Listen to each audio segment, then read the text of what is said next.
வாழ்க வையகம், வாழ்க வளமுடன். குரு வாழ்க, குருவே துணை.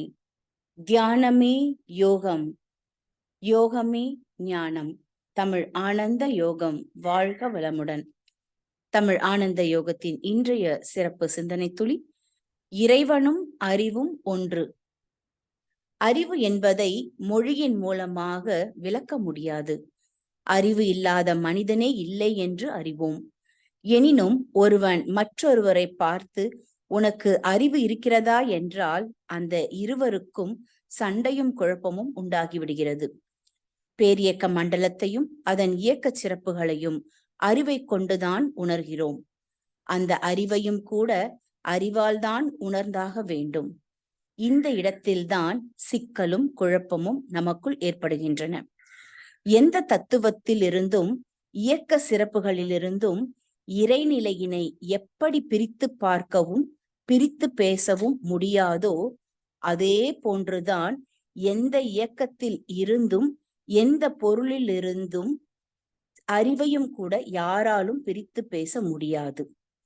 சிந்தனையாளர்கள் இதனை நன்றாக சிந்தித்து தெரிந்து கொள்ள வேண்டும். தனக்குள்ளாக அறிவானது எவ்வாறு செயல்படுகிறது என்பதனை இறைநிலையின் காந்த ஆற்றலை கொண்டுதான் தெரிந்து கொள்ள வேண்டும். ஒரு பசுவினை பார்க்கிறோம். அந்த பசுவை போன்று நமது மனமும் ஒரு உருவத்தை அடைகிறது. பசுவின் தன்மையையும் நமது மனம் நினைவாக கொள்கிறது. சில நாட்கள் கழித்து அங்கு என்ன பார்த்தோம் என்று பசுவை பற்றி நினைக்கும் போது பசு ஒன்று நமது காட்சியில் தோன்றுகிறது. இந்த பசு எங்கிருந்து வந்தது? நாம் அன்று பார்த்த அதே பசுதானா என்று நமக்கு நாமே கேள்விகளை எழுப்பினால், இப்போது நாம் மனதிற்குள்ளாக அகக்காட்சியாக காண்கின்ற பசுவானது நாம் முன்பு பார்த்த பசு அல்ல. நாம் பார்த்த பசு அங்கே நின்று விட்டது. இப்பொழுது நாம் அகக்காட்சியாய் காண்கின்ற பசு என்ன என்று சிந்தித்தால் இது நமது மனதின் வடிவமும் குணமும் ஆகும் என்பதை அறியலாம். இறைஞான ஆசிரியர் நன்மணி ஐயா அவர்களுக்கு நன்றிகள். வாழ்க வளமுடன் ஐயா. வாழ்க வளமுடன். இன்றைய சிந்தனை துளிகள் வாசித்த ரிஷிபாபா அம்மா அவர்களுக்கு நன்றி. தியானமே யோகம், யோகமே ஞானம். தமிழ் ஆனந்த யோகம் வாழ்க வளமுடன். இன்றைய சிந்தனை, இறைவனும் அறிவும் ஒன்று. இப்போ இறைவன் என்ற ஒரு வார்த்தைக்கு நாம் இன்னும் பல்வேறு வார்த்தைகளை இங்கு நாம் சிந்தனைக்காக எடுத்துக்கொள்ள முடியும். ஏனென்று சொன்னால், இறைவன் என்று சொல்லுகிறோம், தெய்வம் என்று சொல்லுகிறோம், கடவுள் என்று சொல்லுகிறோம், இறைநிலை என்று சொல்லுகிறோம், இயற்கை என்று சொல்லுகிறோம். இப்படி பல்வேறாக நாம் அந்த முழுமுதற் எல்லாம் வல்ல ஒரு பொருளை பல்வேறு பெயர்களிலே நாம் சிந்தனை செய்து கொண்டு இருக்கிறோம். இப்போ அந்த இறைவன் என்று சொல்லும் பொழுது அந்த இறைவனை பல்வேறு இறைவனாக உருவமாக மாற்றியது மனிதன். ஆனால் பொதுவாக இறைவன் அல்லது தெய்வம் என்று பார்க்கும்போது அது ஒன்றாக இருக்குமா பலவாக இருக்குமா என்று ஒரு கேள்வி கேட்கப்பட்டது. இறைவன் ஒன்றா பலவா என்று சச்சிதானந்த சாமிகள் மகர்ஷி அவர்கள் இருக்கக்கூடிய மேடையில் அமர்ந்து கேட்டார்கள் ஒரு முறை. இறைவன் ஒன்றா பலவா என்று கேட்டார். அப்பொழுது அந்த கேள்வியை கேட்டுவிட்டு அவர் சொல்கிறார், இறைவன் ஒன்றுதான் என்பது எங்களுக்கு தெரியும். ஏனென்று சொன்னால், ஒன்றுக்கு மேல் இறைவன் இருந்தால் அவர்களெல்லாம் மனிதர்களிடம் வந்து தேர்தல் வைத்து ஓட்டு கேட்க வந்திருப்பார்களே, அப்படி யாரும் வந்ததில்லையே. அதனால் இறைவன் ஒன்று என்பதை நாங்கள் அறிகிறோம். அந்த ஒன்றாக இருக்கக்கூடிய அந்த இறைவன் யார் என்பதை அறிய வேண்டியதுதான் இப்பொழுது நமது சிந்தனைக்கு உரிய கேள்வியாக இருக்கிறது. அதை அருட்தந்தை வேதாத்ரி மகரிஷி அவர்கள்தான் எங்களுக்கு உணர்த்த வேண்டும் என்று அவர் ஒரு கேள்வியை எழுப்பி அமர்ந்து விட்டார். அதன் பிறகு மகரிஷி அவர்கள் அந்த ஒன்று எது என்று விளக்கும் பொழுதுதான் என்னவாக விளக்கினார் என்று சொன்னால், அறிவு என்று அதை விளக்கினார். அறிவேதான் தெய்வம் என்று ஒரு விளக்கத்தை அவர் கூறினார்.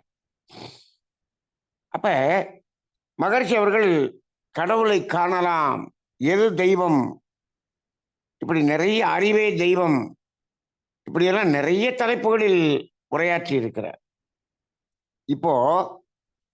இப்ப தெய்வம், கடவுள், இறைவன், இப்படி நிறைய வார்த்தைகள் இருக்கிறதுக்கு இப்போ அறிவு என்ற ஒன்றை, ஒரு வார்த்தையை இது எதனோடு இணைத்து பார்த்தாலும் அது ஒன்றாகிவிடும். அறிவேதான் தெய்வம், இறைவனும் அறிவும் ஒன்றே. கடவுள் என்று சொல்லுகிறோமே, அதுவும் அதே அறிவுதான். கடந்து உள்ளே செல், நீ எதை காண்கிறாயோ அதுதான் கடவுள் என்று சொல்லிவிட்டார்கள். கடந்து உள்ளே செல், எங்க உள்ளே? நமக்குள்ளாக உள்ளே செல்கிறோம், உள்ளே செல்கிறோம், உள்ளே செல்கிறோம். எங்கு செல்ல முடியும்? நீங்கள் உள்ளே செல்கிறது என்று சொன்னால் எதற்குள்ளாக சென்றாலும் அங்கு ஒரு மையத்தில்தான் போய் நிற்கின்றோம். எதற்குள்ளாக சென்றாலும் அது ஒரு மையத்துக்கு சென்றுவிடும். ஏனென்று சொன்னால் இந்த பிரபஞ்சமே ஒரு மையத்தை வைத்துக் கொண்டுதான் இயங்கிக் கொண்டிருக்கிறது. சுத்தவெளியாகிய சூழ்ந்தழுத்தும் ஆற்றல் என்று சொல்லுகிறோமே, அது ஒரு மையத்தை வைத்துத்தானே அழுத்திக் கொண்டிருக்கிறது.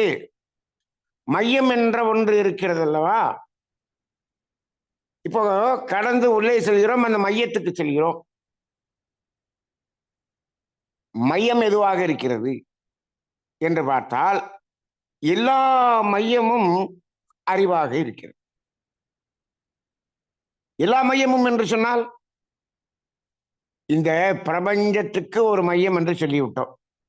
இந்த பிரபஞ்சத்துக்கு உள்ளாக பார்த்தோம் என்று சொன்னால் எல்லாமே விண்ணெனும் முதல் பூதமாகிய அணுக்களின் கூட்டு மட்டும்தான், வேறு எதுவுமே இல்லை.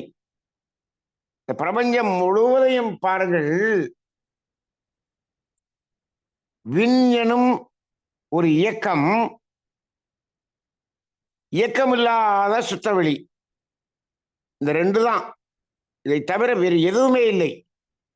இந்த விண் எனும் அந்த சுழலலையின் சேர்க்கை நெருங்கிய இயக்க காட்சிதானே காற்று, நெருப்பு, நீர், நிலம். அந்த பஞ்சபூதங்களின் கூட்டுதானே ஓரறிவு முதல் ஆறறிவு வரை இருக்கக்கூடிய உயிரினம். அப்ப இங்க என்ன இருக்கிறது? ஒட்டுமொத்தமாக ரெண்டு தான் இருக்கு. இந்த இரண்டுக்குள்ளாக அந்த சுழலலை என்று சொல்லக்கூடிய விண்ணெனும் அணு இருக்கிறது அல்லவா?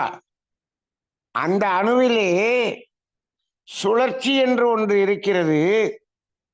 அதன் மையத்தில் சுழலாத ஒன்று இருக்கிறது.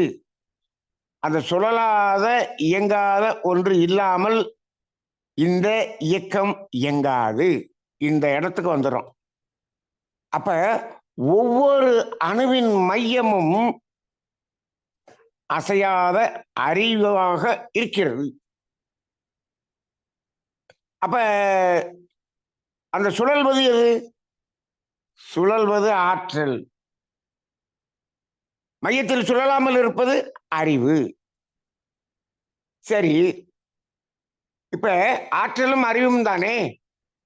ஆமாம், ஆற்றலும் அறிவும் தான். இப்போ ஏன் அறிவை இறைவன் என்று சொன்னீர்கள்? ஆற்றலை ஏன் இறைவன் என்று சொல்லக்கூடாது? ஒரு கேள்வி வருகிறதா? ஒரு அணு என்று எடுத்துக்கொண்டால் அதில் சுற்றுவது, சுழல்வது ஆற்றல், அதன் மையத்தில் இருப்பது அறிவு.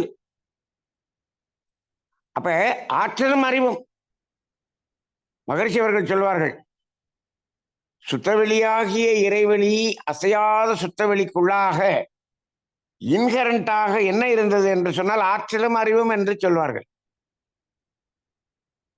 ஆற்றலும் அறிவும் என்று சொல்லி அந்த ஆற்றல் தான் இப்பொழுது இயக்கமாக, அலையாக, அணுவாக வந்திருக்கிறது என்று சொல்லுகிறோம். அப்ப அந்த ஆற்றலும் அறிவும் என்று சொல்லும் போது அறிவே தான் தெய்வம் என்று சொன்னால் ஆற்றல் தான் தெய்வம் என்று ஏன் சொல்லக்கூடாது என்று ஒரு கேள்வி கேட்டால் சரியாகத்தான் இருக்கிறது, சொல்லலாம். சொல்வார்கள், இறைவனை எல்லாம் வல்லவன் என்று சொல்வார்கள், எங்கும் நிறைந்தவன் என்று சொல்வார்கள். எங்கும் நிறைந்தவன், எல்லாம் வல்லவன். அப்ப அதுலயும் எங்கும் நிறைந்தவன் என்று சொன்னால் அதை அறிவு என்று எடுத்துக்கொள்ளலாம், எல்லாம் வல்லவன் என்று சொன்னால் ஆற்றல் என்று எடுத்துக்கொள்ளலாம் என்று வைத்துக் கொள்ளுங்கள்.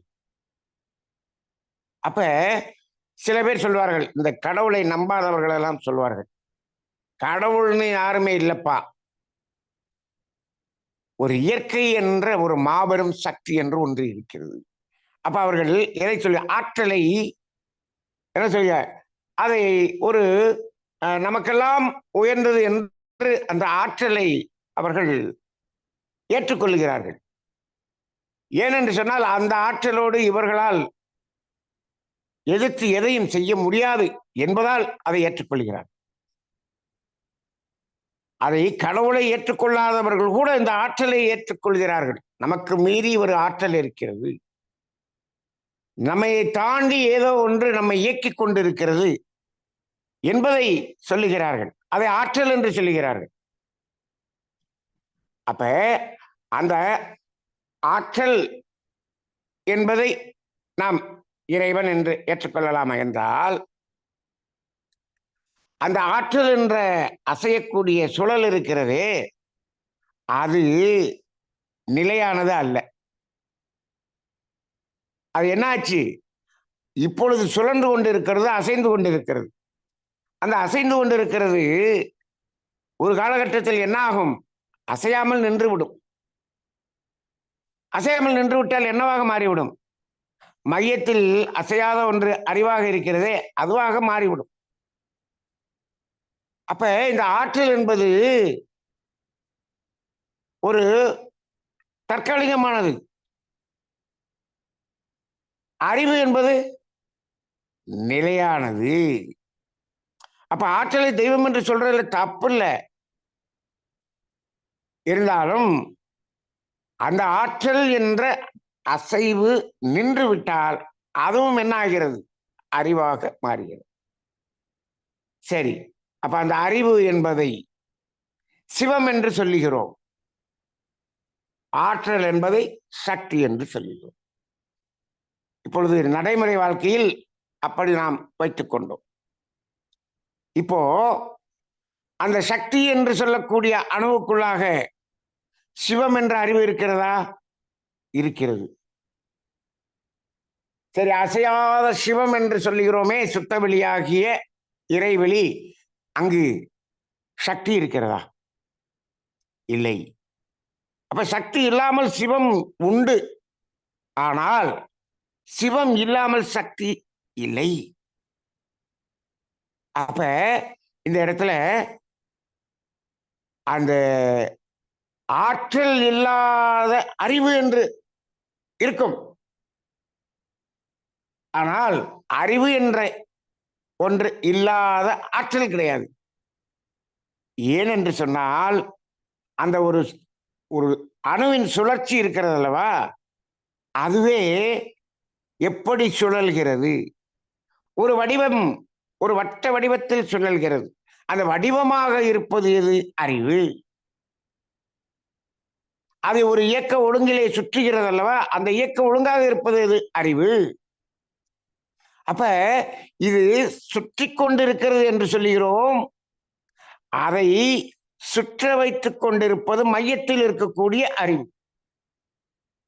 அப்ப நம்ம மனிதன் என்ன சொல்கிறான்? இந்த ஆற்றல் தான் நம்மை எல்லாம் இயக்கிக் கொண்டிருக்கிறது என்று சொல்கிறானே.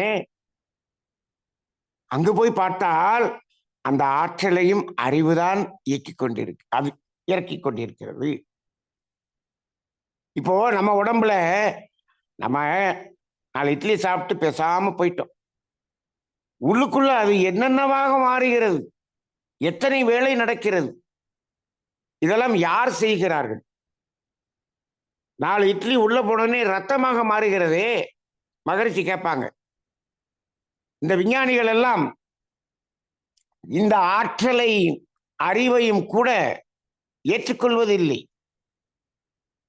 அந்த கடவுள் இல்லை என்று சொல்லக்கூடிய அந்த ஒரு சாரார் கூட ஏதோ ஒரு ஆற்றல் இருக்கிறது என்று ஏற்றுக்கொள்கிறார்களே விஞ்ஞானிகள். அந்த ஆற்றலை கூட இவர்கள் என்ன செய்கிறார்கள்? ஆராய்ச்சி செய்து, நாங்கள் அந்த ஆற்றலையும் ஆராயக்கூடிய பெரிய அறிவில் உயர்ந்தவர்கள் என்று இவர்கள் ஆராய்ச்சி செய்து கொண்டிருக்கிறார். இறைவனையே ஆராய்ச்சி செய்யக்கூடியவர்கள் இவர்கள். அப்படி என்றால் அப்ப அந்த ஆற்றலை விட இவர்கள் அறிவில் உயர்ந்து, இவர்கள் இறைவனை விட உயர்ந்தவர்கள் என்று நினைத்து கொண்டிருக்கிறார்கள். அதனால்தான் இன்று உலகம் அழிவை நோக்கி செல்லப் போகிறது. அந்த நினைப்புக்குத்தான் இன்னைக்கு இவ்வளவு துன்பம் வந்து கொண்டிருக்கிறது. விஞ்ஞானம் வளர்வதில் தவறில்லை, அது இயற்கையை உணர்ந்து கொண்டு வளர்ந்தால் தவறில்லை. இயற்கையை ஆராய்ச்சி செய்கிறோம் என்று வளர்ந்தால் அங்கு அது அழிவை நோக்கித்தான் செல்லும், துன்பத்தை நோக்கித்தான் செல்லும். அப்ப அந்த இடத்துல மகரிஷி சொல்லுவாங்க, இவ்வளவு சொல்றீங்களே, 4 இட்லியை கொடுக்குற உங்க லேபரேட்டரி இல்லாத 4 சொட்டு ரத்தமா மாற்றி கொடுக்க முடியுமா என்று கேட்பார். முடியாது. அது உடம்புக்குள்ள உள்ள போனோடனே அது செய்யுதேப்பா, அதை யார் செய்வது? ரத்தமாக மாற்றுவது யார்? உன்னால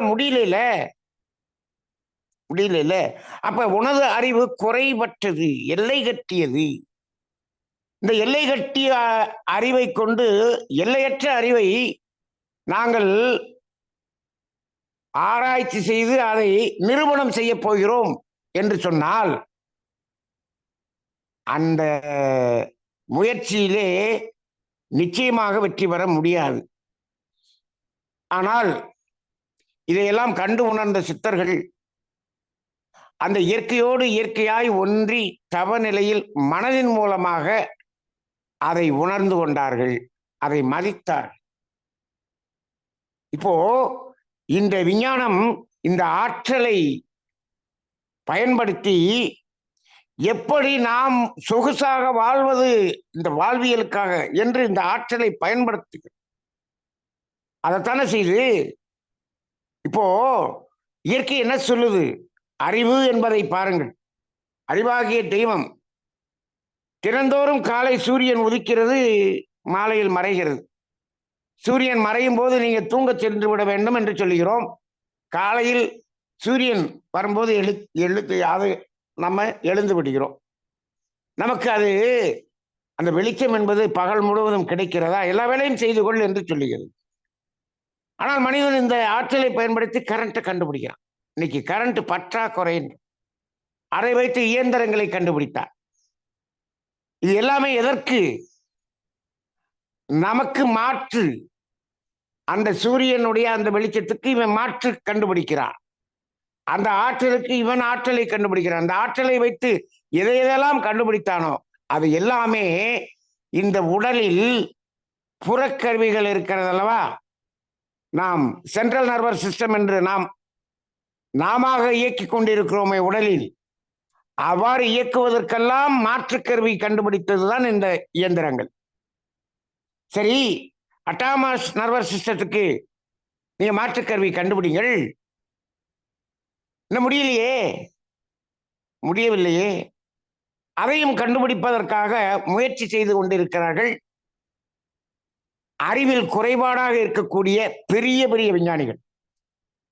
அவர்களை அறிவின் குறைபாடு உள்ளவர்கள் என்றுதான் சொல்ல வேண்டும். நீங்கள் ஒரு விஞ்ஞான நிறுவனத்திலே ஒரு 300 விஞ்ஞானிகள் இருக்கிறார்கள், பெரிய விஞ்ஞானிகள். அவர்களால் என்ன கண்டுபிடிக்கிறார்கள் என்று சொன்னால், ஒரு மனிதனின் ஸ்டெம் செல்லை வச்சுட்டு அவனது நுரையீரல் போல இன்னொரு நுரையீரலை உருவாக்கி இருக்கிறார்கள்.